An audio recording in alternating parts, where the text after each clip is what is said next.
Om Jnanatimirandasya Jnananjanaslakaya Chakshurunmilitam Yena Tasmai Sri Gurave Namah. It's a great honor to be here today with such an inspired group of people. So first of all, I want to thank Abdul from the World Humanitarian Drive, and also Mr. Robin Marsh from the Universal Peace Federation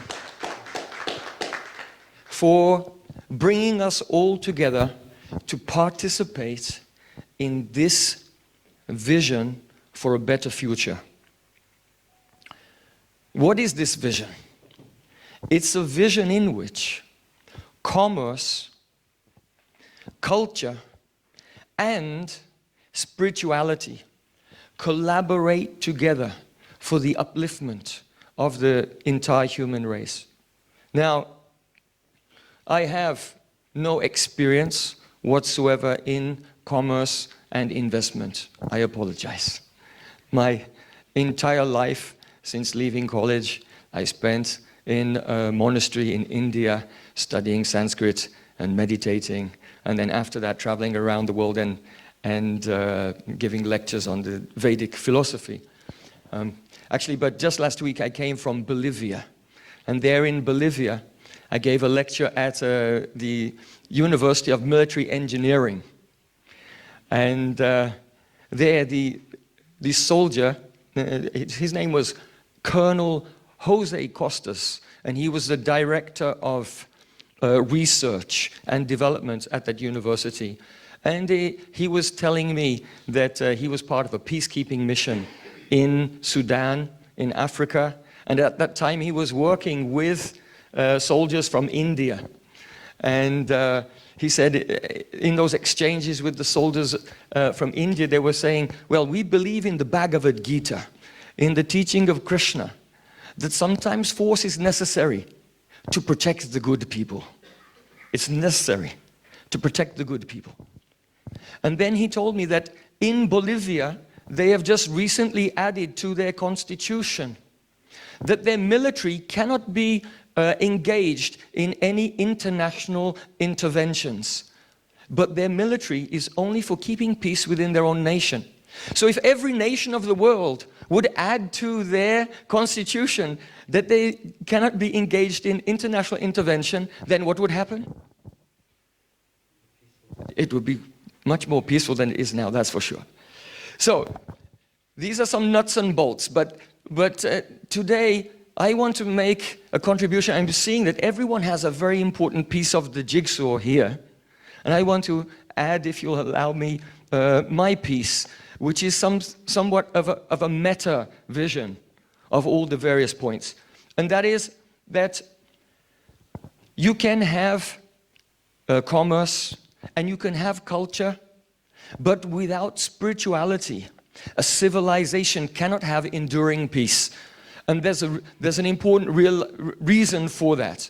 And the reason is, without a spirituality, that is a practice that everyone does daily, and it may be different because there are different approaches to spirituality, but without a spirituality that makes your heart have fortitude, then you'll become morally weak.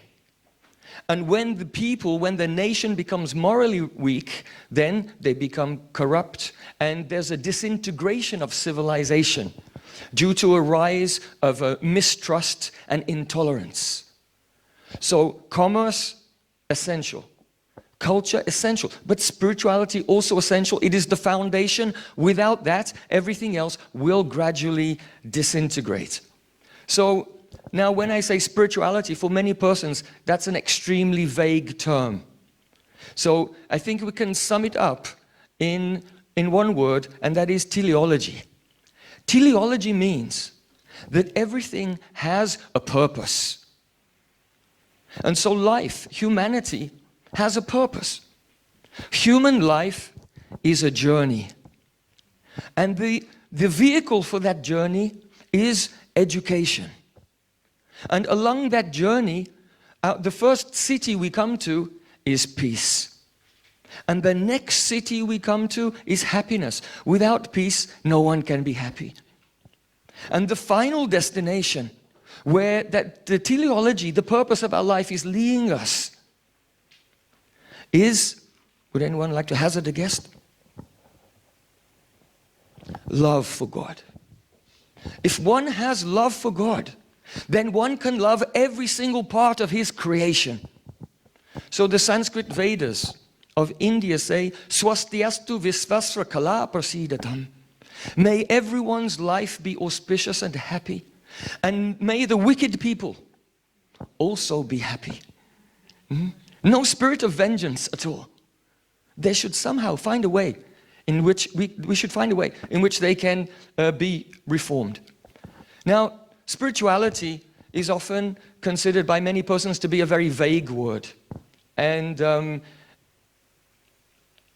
so I want to clarify that point, that spirituality is a search for truth.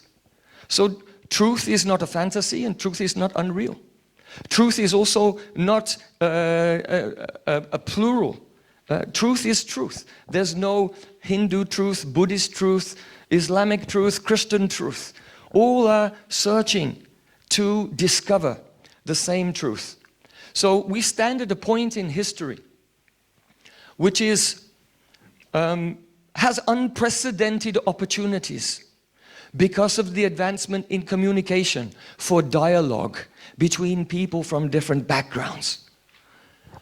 Because of the advancement of technology also to investigate the truths of the ancient wisdom traditions. And I'm telling you that science, far from disproving the wisdom of Islam, of Hinduism, of Buddhism, of Christianity, rather, science actually confirms and supports those wisdom traditions. Now, for example, I want to give a brief example. When people think of happiness in the modern day, very often they think of pleasure, to get some kind of stimulation. But the wisdom traditions, they tell us, no, that's not happiness.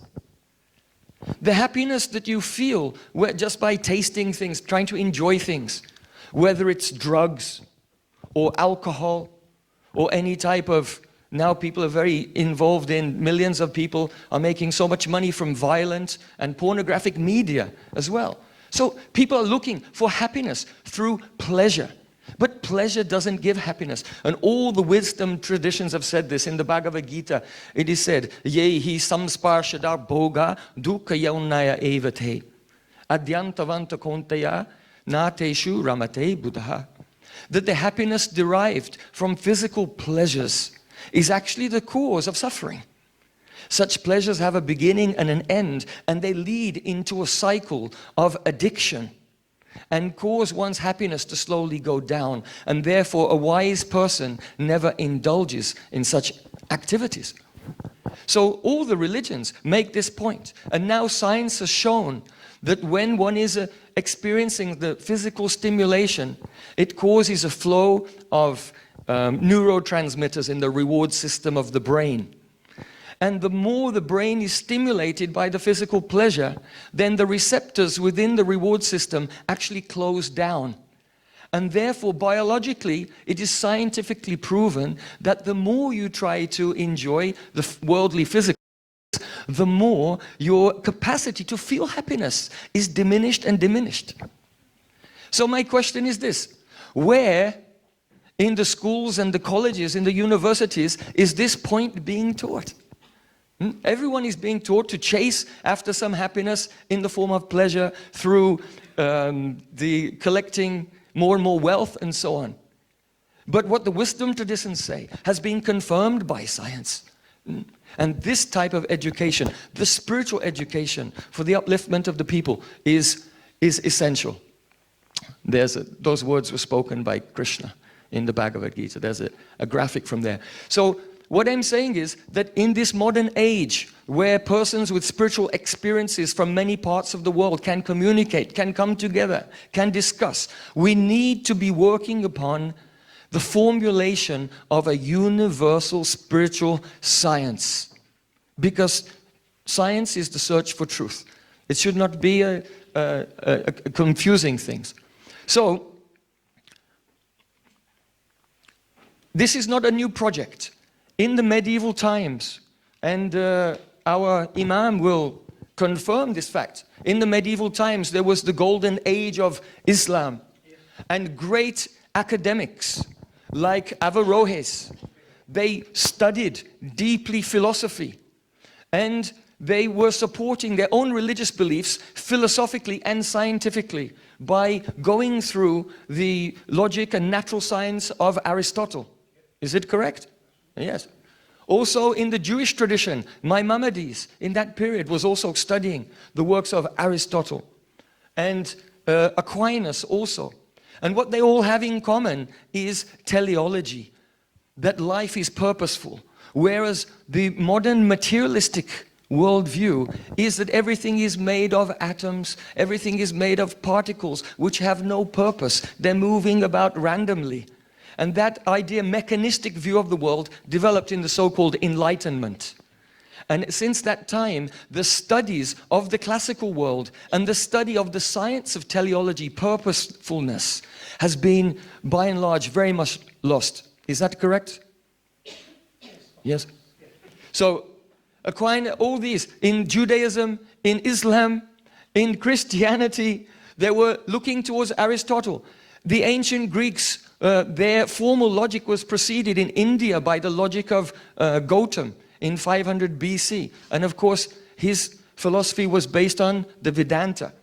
So the project of developing a natural science to understand the purpose of life is an ancient project. And today, with communication, with transportation, yes, we have the great opportunities to complete that project.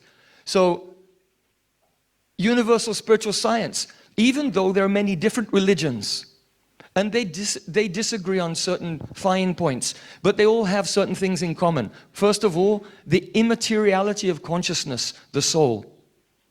Secondly, the existence of God. The belief in the afterlife, that you can't just be a criminal and die and get away with it. And there is a divine justice. A belief in a lifestyle of moderation and self-restraint. A belief in the importance of moral development.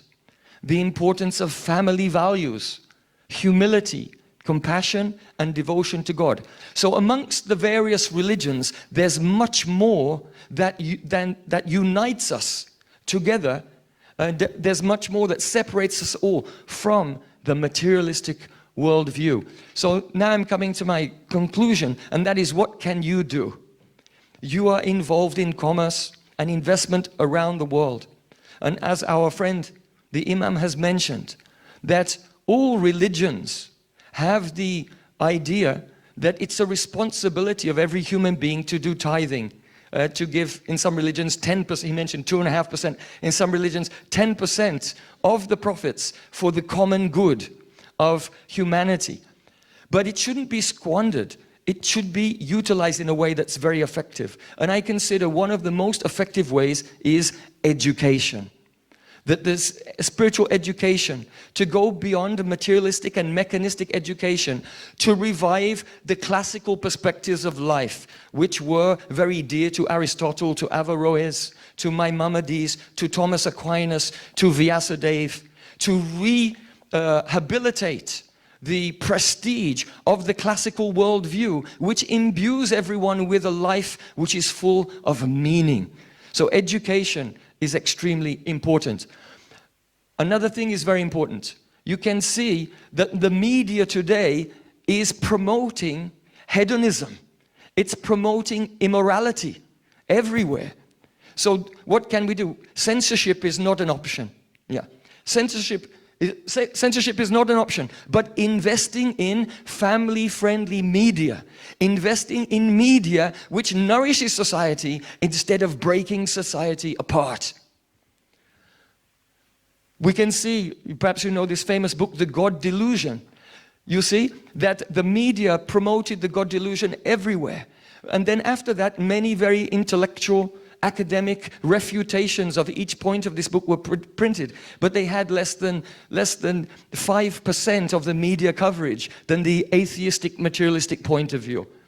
So we can see that throughout the world, in Hinduism, Christianity, Muslim, Islam, and Buddhism, there is a meditation to take some time out every day to chant the prayers to God, to meditate and pray to God. And I just want to complete with one last point, and that is, with charity, with giving money to the fulfillment of the upliftment of society, one should give without expecting anything in return. And in spirituality also, one should pray, but without expecting anything in return. Only for the pleasure of God. And that love, service for the divine being, out of pure love, that is the final destination of the journey of human life. Thank you very much, ladies and gentlemen.